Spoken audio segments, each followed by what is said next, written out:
74वें स्वतंत्रता दिवस के लिए आज सुबह लाल किले पर बारिश के बीच फुल ड्रेस रिहर्सल की गई।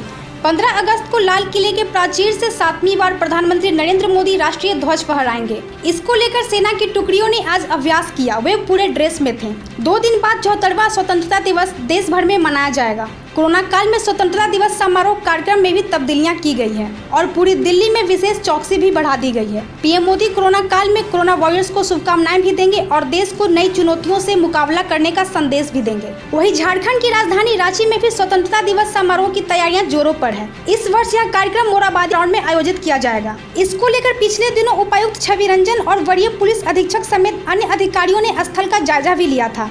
काफी सीमित संख्या में इस बार गेस्ट आमंत्रित किए जाएंगे। जिला प्रशासन की तरफ से इसकी तैयारियां की जा रही है। मुख्यमंत्री हेमंत सोरेन भी राष्ट्रीय ध्वज को सलामी देंगे। पुलिस की टुकड़ियों की तरफ से स्वतंत्रता दिवस समारोह को लेकर तैयारियां की जा रही है। महिला वाले घरों को रोशन तो करते ही हैं, बच्चों का भविष्य भी संवारते हैं।